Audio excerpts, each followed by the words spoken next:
Welcome to the Ninja X Show. Today's topic, the Nostalgia Critic is a SJW. I wanted to bring this up because he does come off as an SJW. His jabs against meninists or men's rights activists, whatever they want to call themselves, the jokes he made about them does come off as SJW jokes. The fact that he's against DC comic book movies like Batman v Superman and Man of Steel also implies he's a SJW. Even Lindsay Ellis, the nostalgia chick, is a feminazi SJW, and it shows on her Twitter feed. She's constantly calling Warner Brothers sexist and misogynistic, yet she ignores Marvel for actually being sexist and misogynistic. Warner Brothers made a Wonder Woman movie and had a female direct it. Marvel, on the other hand, didn't want to make a female superhero movie until DC announced they were making Wonder Woman. Marvel's response to this was to make a Captain Marvel movie. Marvel also decided not to make a Black Widow action figure during their release of Avengers Age of Ultron, because according to one of the execs at Marvel, female superhero toys don't sell.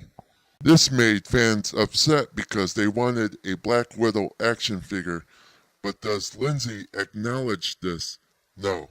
Why? Because she's an idiot who blindly hates DC, much like all SJW critics. Most SJWs hate DC Comics due to some things that offend them, such as Harley Quinn being sexualized in Suicide Squad, or Lobo treating women like sex objects, or Batman having sex with Batgirl in The Killing Joke.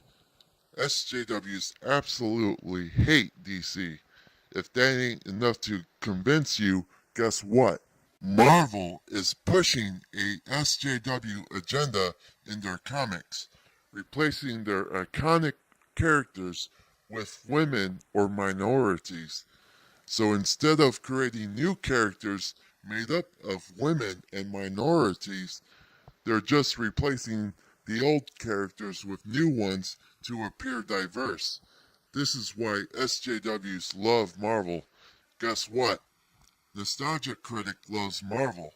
Never says a bad thing about MCU movies. So Marvel gets a free pass because they push the SJW agenda, while DC doesn't get a free pass because they're not replacing their iconic characters with minorities or women.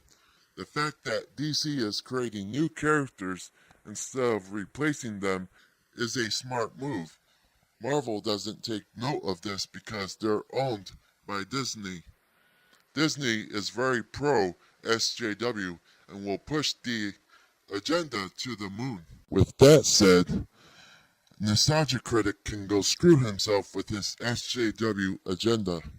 I notice a pattern when it comes to critics.